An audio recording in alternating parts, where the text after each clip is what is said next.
Daniel Moraes de Miranda Farias, advogado graduado em Direito pela Universidade Católica de Pernambuco, em 2003, e especializado em Direito Tributário pelo Instituto Brasileiro de Estudos Tributários, atuante nas áreas de Direito Tributário, Civil, Empresarial, Autoral e Entretenimento, Show Business, advogado do Luan Promoções e Classic Hall, Wesley Safadão, entre outros.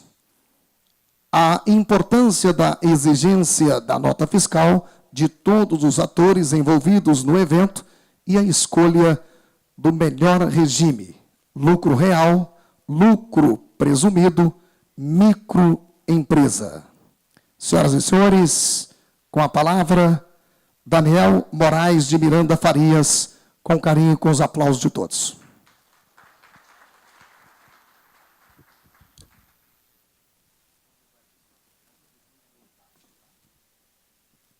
Bem, pessoal, já tive a minha apresentação pelo colega, tá? Me chamo Daniel, sou advogado, com especialidade em Direito Tributário, voltado muito ao entretenimento, em função dos clientes que vem aparecendo, não é só o entretenimento, mas é uma área que me agrada demais e me dá muita curiosidade. Tá? Me foi passado, né, agradecendo o convite do presidente da ABRAP, o Carlos Alberto, essa oportunidade de compartilhar com vocês um pouco da experiência que adquiri e das peculiaridades do ramo do evento, do produtor. Então, em 15 minutos, a minha missão seria plantar uma semente de que o evento hoje é algo muito mais sério do que o evento de um pouco tempo atrás e que a gente precisa se legalizar, se profissionalizar, porque cada vez mais o fisco vem olhando com outros olhos para o evento, sobretudo pela circulação de dinheiro, pela exposição de sucesso em redes sociais, né? Então, os atores desse ramo vêm sendo cada vez mais observados. Então, o painel seria planejamento tributário, uma visão da legalidade. A primeira pergunta que faço, e venho fazendo há um tempo aos produtores, seria a questão de quais os riscos da informalidade. Muitos dos produtores, quando concebem o evento, ele faz uma análise prévia do custo, tá, para a realização do evento, para visualizar o lucro. E, muitas das vezes, eles não se preocupam, se atêm à formalização, a realização de contratos com prestadores de serviço e etc. Então, essa análise risco-retorno, que é tão conhecida mais na parte financeira, é um pouco relegada na questão contratual. E aí, eu puxo para um segundo painel. Já falei sobre o próximo. A fiscalização, eu costumo dizer o seguinte, para o público em geral, o principal ator do teu evento é a atração artística, é ele que chama o público. Mas, para a fiscalização, o principal ator, o principal foco é o produtor. É o produtor que liga todos os demais atores do ramo ou daquele evento que vai ser produzido.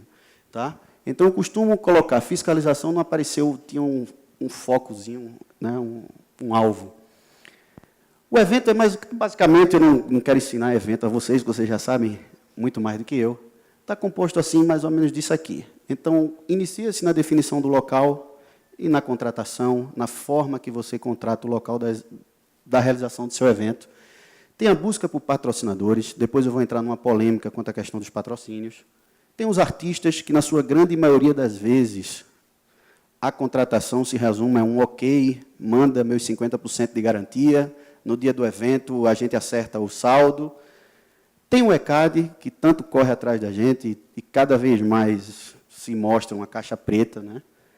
Tem os prestadores do serviço, que seria segurança, piso, sonorização, estrutura de palco, e etc., né? A questão do bar também, e as tiqueteiras, que hoje cada vez reinam mais nos eventos, né? A bilheteria física, hoje é só mais um complemento do evento. Hoje as tiqueteiras, a venda virtual, pelo que eu tenho notado, ela se alavanca mais o evento do que a venda a venda física.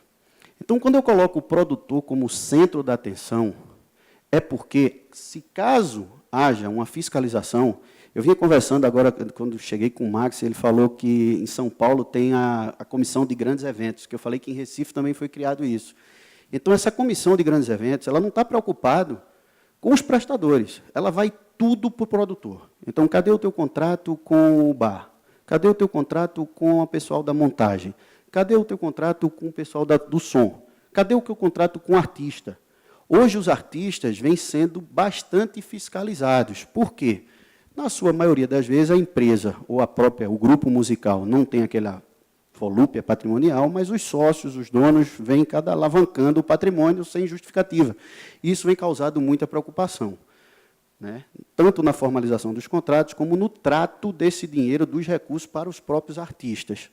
Então, quando eu coloco o produtor, é de preocupar mesmo, porque são vocês a quem a fiscalização vai buscar, tanto para obter informações de terceiro, e a depender da informação que vocês vão passam a ser o alvo da investigação. Tá? Então, isso é muito importante, esse quadro. Passa para o segundo. Me foi passado o planejamento tributário. Falar em planejamento tributário, elisão fiscal, diminuição legal de carga tributária é a mesma coisa. Tá? Seria o quê? Na oportunidade da concepção do evento, para quem pode, eu sei que às vezes o evento ele tem um custo reduzido, mas é importante, porque na hora de um problema vai fazer falta. Desde a concepção, tendo uma assessoria jurídica e contábil, para a formalização desses contratos é de suma importância. Por quê?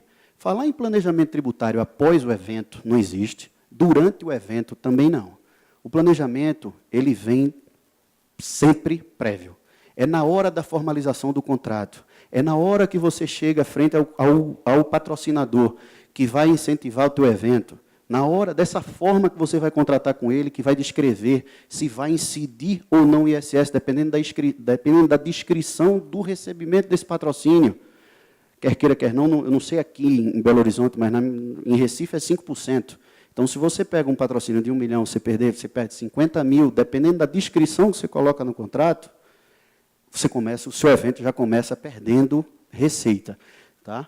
Então, o planejamento tributário é um planejamento contratual anterior, onde os produtores, junto aos prestadores de serviço, junto aos patrocinadores, frente ao artista, frente às tiqueteiras, na terceirização do bar, como é que vai fazer? Porque muitos de vocês, às vezes, muitos, quando recebem patrocínio de grandes cervejarias, alguma coisa que é comum em evento, a maior parte é uma parte em dinheiro, uma parte em produto. Né? E o que eu tenho notado é que não há uma terceirização de bar. O que se faz é, chama uma determinada pessoa que tem uma equipe de bar, bota ele lá para vender as bebidas. Ora, comercialização de bebida tem incidência de carga tributária. Na maioria, eu poderia até atestar, em quase 100% dos produtores, não há no objetivo social dele comercialização de bebidas. Então, você não tem como tratar essa receita. Você poderia terceirizar isso. Isso aí seria mais legal a gente fazer em forma de perguntas. Tá? Mas o planejamento tributário, que eu digo, a definição da carga, a definição do regime tributário, como foi falado aqui, no começo, simples. Né? O regime do simples é o melhor, mas quando você galga algo maior, eu não falo em real, o regime do lucro real, para a atividade de vocês, eu acho que não tem condição. A gente já tentou variadas vezes, fez conta de tudo que é lado e não dá. Então, o regime seria simples e lucro presumido, não tem para onde vocês correrem, porque a atividade de vocês não dá para encaixar na cadeia de crédito e débito. Então, só uma passagem. Então, o planejamento tributário consiste nisso, na definição do regime, claro, dependendo do volume de faturamento da tua produtora, e, posteriormente, na concepção de contratos. Logo no início, é uma questão um pouco burocrática. Por quê? Porque você tem que entender como é que o produtor, como é que é a atividade dele. Tá? O que é que ele vai precisar? Como é que ele vai contratar o prestador de serviço? Seja na locação de equipamentos, seja no serviço. Como é que vem a nota fiscal? Porque seria interessante você pedir tudo isso. E eu vou explicar o porquê teria essa contratação. Em muitos eventos, a gente vem conseguindo, lá em Recife, principalmente, diminuir a carga tributária na formulação de eventos, na formulação de contratos, segregando a atividade. Exemplos. Montagem de estrutura. Se você contrata a montagem de estrutura, você pode contratar ela direta, que a gente chama de serviço impuro, onde vem o serviço e o produto, que seriam os grids, ou você poderia segregar a contratação, que não é nada proibido. Você contrataria a locação dos grids e contrataria a prestação de serviço de montagem e desmontagem. Somente essa outra etapa, ou seja, montagem e desmontagem, estaria sujeita à tributação municipal. A locação, não. Isso pode acontecer com banheiro químico, isso pode acontecer com o piso, que hoje, eu não sei como chamam, aquele piso que você coloca em gramados para proteger e tal, com som, seria banheiro, som, sonorização e estrutura, principalmente, que dá uma baixa bem grande. Com os artistas, precisa ter um acompanhamento maior. Por quê? Porque eu sei da dificuldade de muitos, quando da contratação de artistas, que muitos deles, até pela cultura, formulam um contrato, mas não tem nota fiscal, não emitem nota fiscal, executam, recebem o dinheiro e vão embora. Você não tem nem como dar destino àquilo dali. Sendo que essa falta de contratação e essa exposição na própria municipalidade do show expõe o produtor demais. E eu vou explicar o porquê. Você pode passar? Eu destaquei algumas situações que vocês podem formalizar o evento e, ao mesmo tempo, pagar imposto, porque eu estava até comentando, brincando, que é o seguinte, planejamento tributário para quem não paga imposto não funciona, porque você vai ter que pagar alguma coisa. Né? Quem não paga nada, não tem como, não tem mágica. Então, eita, tu fosse, pronto. Aqui já é bom que a gente vai falando. Peculiaridade na venda de tickets, na contratação e relacionamento com tiqueteiras. É importante esse contrato prévio, porque as tiqueteiras têm uma forma de remuneração interessante, onde elas misturam as vendas no local, as vendas virtuais, e, dependendo disso como funciona, vocês podem ser obrigados a recolher o ISS no local do evento ou no local do estabelecimento da tiqueteira. Tá? Por quê? O produtor em si, o ISS próprio dele, seria o quê? A venda de bilhetes. A venda de bilhetes no local físico, o imposto municipal é devido à municipalidade do local do evento. Mas se a venda for feita virtual, há uma discussão muito grande da competência de recolhimento desse imposto. Se seria a venda feita lá na sede da tiqueteira ou no local do teu evento, o que pode dar conflito entre os dois municípios. Tá? Então, essa contratação, essa forma de tratamento da receita advinda dos ingressos é importante, sobretudo quando questionado. A contratação de artistas e peculiaridades.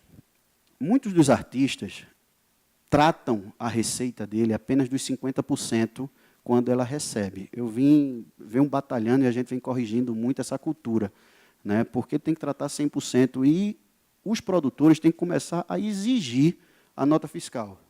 Certo? É uma missão um pouco complicada para vocês e muito árdua, mas é importante até para poder dar vazão à saída de recursos, no fechamento de conta e também se resguardar em caso de uma fiscalização. Vou explicar por que mais um pouquinho à frente. Nota fiscal e nota de débito, ela é diferente, ela incide sobretudo na questão dos patrocínios. Tá?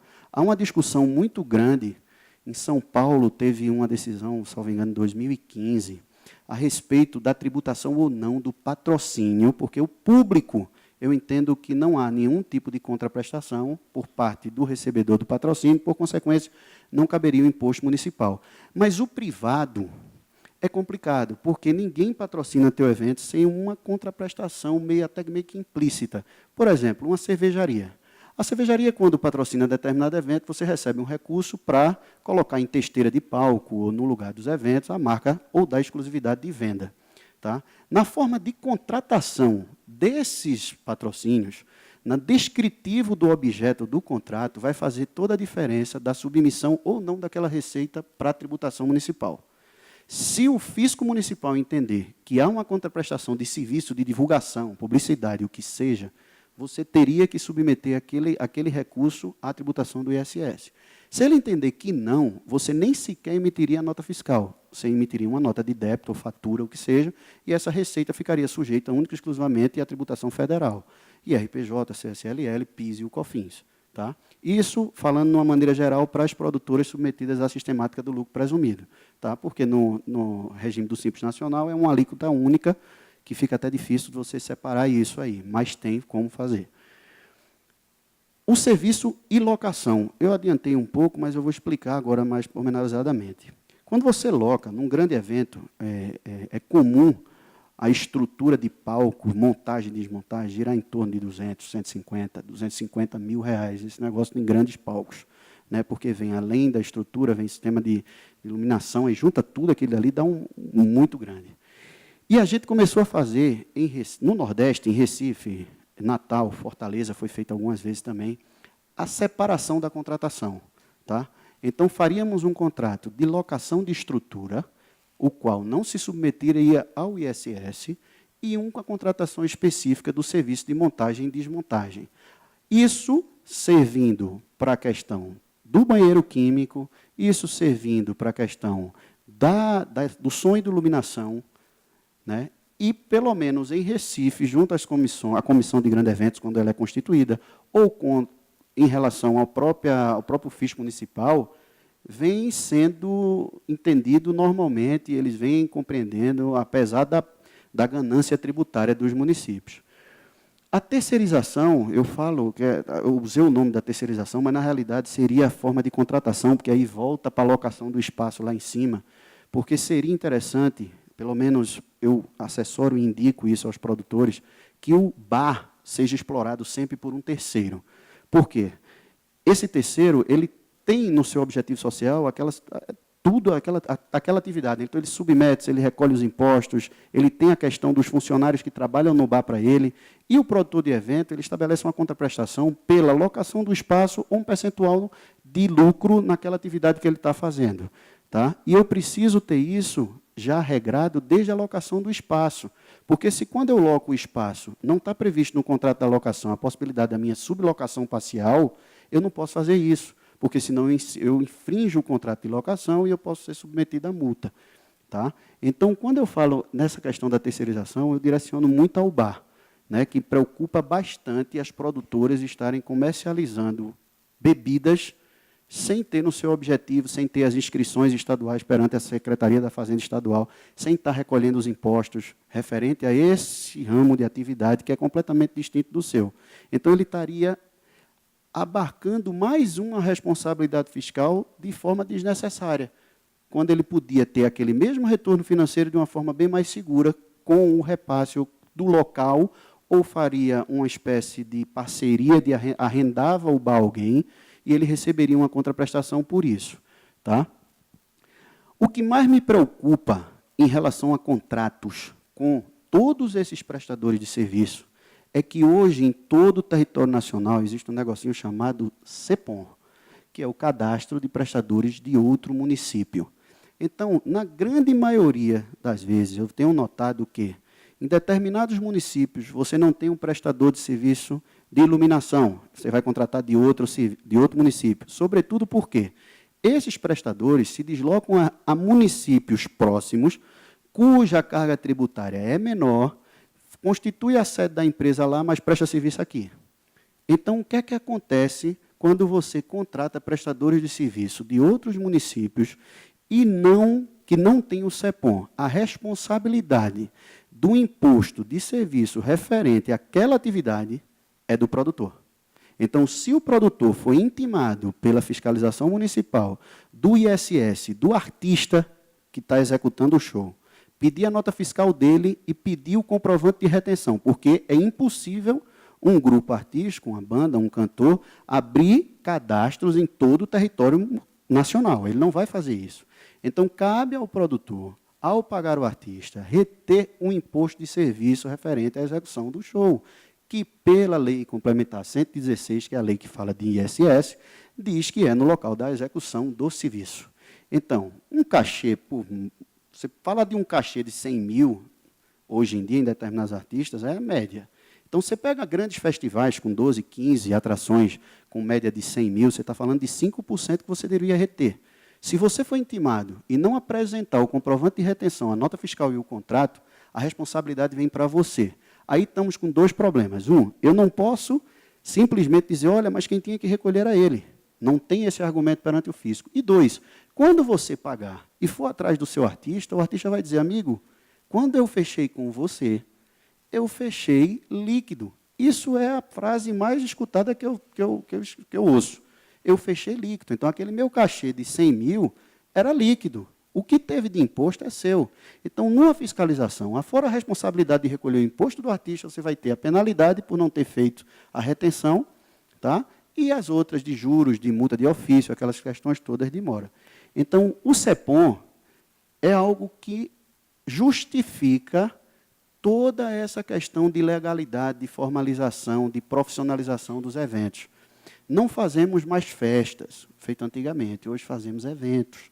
Então, a profissionalização, a questão da formalidade dos contratos, da forma de trato do contrato pré-concebido ao próprio evento, é muito importante. Vai ter um custo tributário? Vai. Mas podemos reduzi-lo bastante e, sobretudo, darmos a segurança de que, se caso ocorra algum contratempo no evento, os produtores, que são os protagonistas para a fiscalização, estarão devidamente resguardados, que é o mais importante. Nos tempos de hoje, onde artistas são fiscalizados e autuados, produtores que fazem as coisas, que tiram licença. Hoje, eu estava pensando aqui num caso no Rio Grande do Sul, onde uma casa de show está aí, todo mundo já sabe, não vou citar nomes, mas assim, tem as licenças da prefeitura, tem as licenças do bombeiro, ocorre o problema e eu ainda assim mesmo sou responsabilizado. Imagina se eu não tivesse. Imagina se eu não tivesse. Então, é muito importante. Então, num painel de 15 minutos que me foi dado, a minha maior preocupação era plantar isso. Em alguns artistas que eu venho assessorando, a gente vem conseguindo, para e passo, a tratar dessa forma. Eu sei que, às vezes, tem peculiaridades. As peculiaridades de cachê de artista também dá para fazer, desde que amparado em contratos e dando segurança aos dois lados. Ou seja, tudo dá para ser feito com base em contrato, resguardando o artista e resguardando o produtor de evento, principalmente, porque ele é o foco de toda essa fiscalização. Do mesmo jeito que eu atesto que o produtor de evento é o alvo da fiscalização, no último painel eu coloco o seguinte, que pode passar. O produtor, ele vai ser o protagonista da mudança, só cabe a ele mudar o ramo de atividade do entretenimento. Tem que partir do produtor, não pode ser de outro. Não vai ser o prestador de serviço que vai chegar lá e vai dizer, olha, eu quero que tu emita nota. Ele não vai chegar porque o mercado já fez com que ele já chegue com preço sem nota. E, por favor, não digam que não dá para funcionar, porque eu já participei de assessorias de grandes eventos, até internacionais, na minha região, e funcionou. Todos abrindo inscrição municipal, emitindo nota. Isso eu estou falando de empresas, até de prestador de serviço terceirizado, de carregador. Estrutura, teve a nota fiscal, feito o contrato segregado, apartado, deu. Som, iluminação, artistas que compuseram, na realidade, o palco antes da atração principal, nota fiscal, tudo. Por quê? Na grande maioria dos eventos internacionais, existe a figura do investidor. E o investidor, ele precisa da prestação de contas. E essa prestação de contas não vai ser com recibo, sem papel, às vezes até sem papel timbrado, aqueles recibos de papelaria, eles não aceitam. Então, funciona. Então, vocês precisam adotar essa postura de legalidade, de formalização de contratos e trazer a fiscalização para junto, para dizer, olha, eu estou ok, está tudo certo. Entendeu? A pior coisa que tem, eu acho que no evento, é você ser surpreendido ao final com uma fiscalização, com uma atuação que vai pôr em risco não só o seu evento, vai pôr em risco os seus futuros eventos e vai pôr em risco, principalmente, tudo aquilo que você já construiu. Né? Hoje, mais uma vez, a gente tem artistas sendo fiscalizados. O foco da fiscalização do artista, só nesse caso recente que teve, não foi o artista. Todas as informações tributárias que fizeram com que o auto de infração fosse constituído, surgiram dos contratantes, dos produtores. Então, para fiscalizar o artista, ele pediu informação aos produtores. Cadê o contrato? Cadê a nota? Os que tiveram, ótimo. Os que não tiveram, coloca na bancada, depois vamos olhar para ele direitinho. Vamos acabar isso aqui e vamos voltar para eles. Então, a mensagem que eu passo para vocês, eu não sei se ainda dá tempo, não dá, é essa. Formalizem-se, conceba o seu evento de uma forma prévia também, não só na análise do custo para a apuração de lucro, mas se resguardem do ponto de vista contábil, se resguardem do ponto de vista contratual.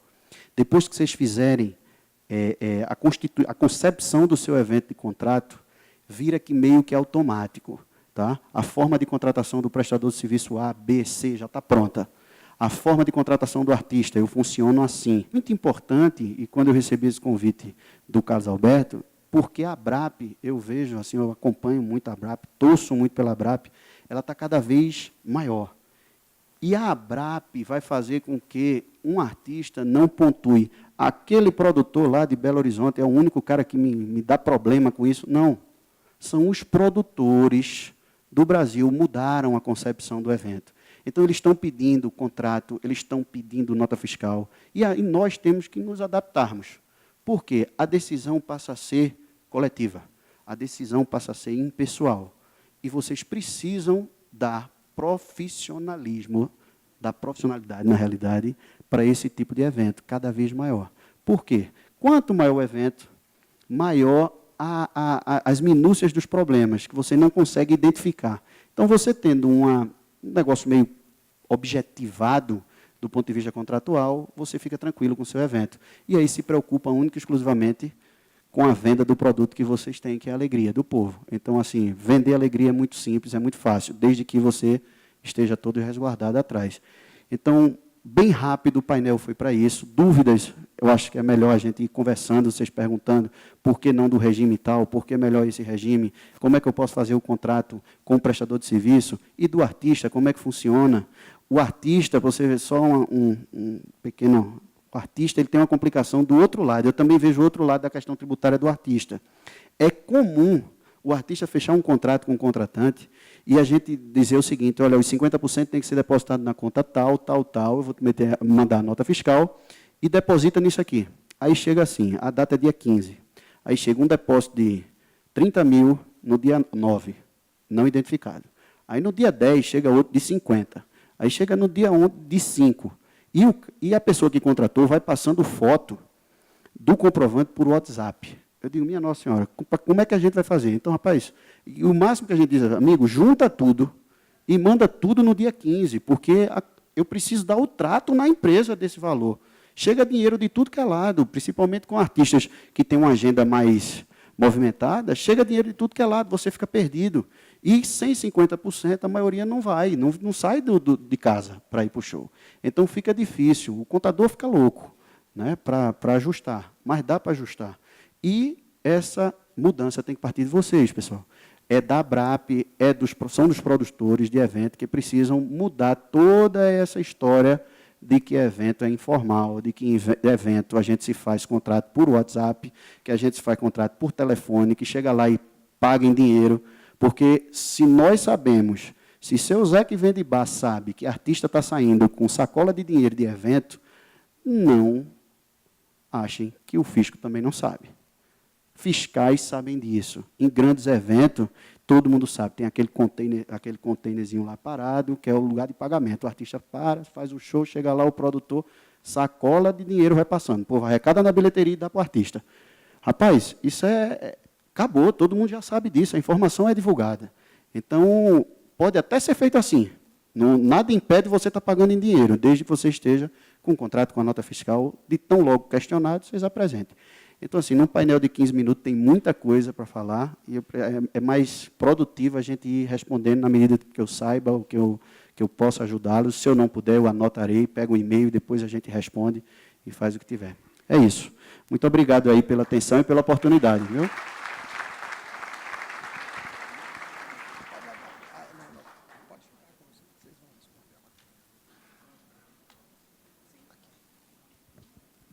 Ô palestrante, eu vou falar por mim e os outros concordam ou não. A sua palestra está sendo uma das mais importantes para nós. Eu não estou lhe vendo. A sua palestra agora estou lhe vendo. Está sendo uma das mais importantes. A nossa, por exemplo, foi bate-boca, falar mal dos outros, sei lá o quê. Eu gostaria, em nome dos demais, pedir que você estendesse o tempo, nem que a gente tenha que até mais tarde. Eu acho que quase todo mundo está fodido com essa situação. Concordam ou não? A dele está de suma importância. Eu, por exemplo, estou lascado nessa área aí. Eu acho que a sua é de suma importante. Eu esqueci de fazer uma pergunta que eu tinha anotado no meu papel. Eu ia perguntar ao presidente Carlos Alberto se tinha algum representante do fisco aqui e tal, porque eu ia mudar completamente o que eu ia falar, entendeu? Mas aí eu esqueci. Rapaz, vê só, eu podia estender as peculiaridades de contrato, do que dá para fazer, das ideias que tem com artistas, de aditivos contratuais para justificar valor, que vocês, não é raro, vamos lá, falar de garantia mínima. Não é raro em contratos cujo show não dá certo ou não se atinge a expectativa de público, haver uma parceria entre artista e produtor, chega para o artista e diz, rapaz, não deu certo, a gente pensava, a gente tinha uma expectativa de público de 100 mil pessoas, vamos supor, não está bem grande, e só deu 50, eu estou com prejuízo, o artista vai e refaz o preço. Eles refazem o preço e não formalizam isso. Então, assim, dá para fazer isso, eu venho fazendo com alguns artistas através de aditivos contratuais. Esses aditivos servem para proteger o produtor nessa hora da parceria, servem para proteger também o artista. Eu sei que nós não vamos acabar com a informalidade do ramo, mas a gente tem que dar um passo. A gente tem que começar a se preservar. Por quê? No dia que der um problema, o artista, e eu advogo para alguns e sei como vai funcionar, o artista vai dizer, olha, isso não é problema meu. O problema é todo seu. Foi você que não recolheu o imposto. É assim. Então, vocês precisam fazer isso previamente, deixar bem certinho. Também vai ser a mesma coisa que se você chegar lá no dia e disser, olha, falar do Wesley. Olha, Wesley, você vai chegar lá, eu te contratei por 300 mil, mas, olha, eu soube, né, minha contabilidade, o jurídico falou que eu vou ter que reter o imposto. Vai dar o maior para trabalho, cara. Ele não vai receber, porque ele vai dizer, olha, não foi isso que eu acertei com você. Ele não, o empresário vai dizer, não foi isso que eu acertei com você. Eu acertei 300. Eu não acertei 300 menos 5%. Então, tudo isso tem que ser bem e previamente contratado. Até porque, outra coisa que me preocupa também demais, tem uns produtores na minha terra, cuja empresa não fatura quase nada. E os eventos deles são os maiores eventos do lugar. O patrimônio do cidadão aumenta, é a empresa desse tamanho. Pelo amor de Deus, o dinheiro vem de onde? Você só faz isso. Dá o trato desse dinheiro, cara. Você vai perder? Vai. Infelizmente, a gente tem um fisco voraz, mas você vai perder vai, mas você vai ter justificativa para a tua vida. Você vai ter como fazer outros eventos, você vai trabalhar de uma forma legal, pagando o mínimo de imposto possível. O planejamento tributário não é feito para livrar a carga tributária, longe disso. É somente feito para diminuir o custo. Você vai ter que pagar, escolhendo o regime que você queira. Né? Muitos, quando iniciam, começam com microempresa. A microempresa simples nacional vai até 3 milhões e 600, está aí para mudar, para aumentar um pouquinho, por ano. Tá? Quando passa disso, voltando para a questão de lucro real, aí, que o pessoal, eu expliquei, eu falei bem pouco, o lucro real ele é importante quando tem, na atividade que você desempenha, uma cadeia de crédito e débito, ou seja, o que você gasta, você pode lançar na contabilidade para reduzir custos. Isso funciona maravilhosamente nos Estados Unidos. Né? O regime lá não existe outro regime, é esse. O teu lucro, tributa-se lucro. Então, ganhei 10, gastei 5, meu lucro é 5, tributo 5. Aqui não. No regime de vocês, como não tem muita coisa para deduzir do ponto de vista tributário, não do ponto de vista financeiro, o melhor regime é o presumido, onde tem lá uma alíquota, você já pode abater aquilo dali e o resto é lucro seu. Tá? Mas, afora a adoção do regime, quando você chega para a contabilidade, ele vai dizer, cara, tudo bem, está lindo, o teu evento foi um sucesso, mas cadê os comprovantes das despesas? Cadê teu contrato com o prestador de serviço? Cadê teu contrato com o artista? Cadê? Não tem, só tem informação. Às vezes, num papel de caderno. Pelo amor de Deus, estamos em 2017. Não dá para fazer isso.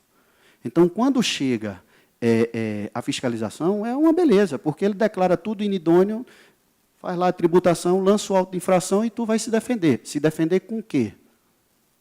Com o que você vai se defender? Depoimento não serve.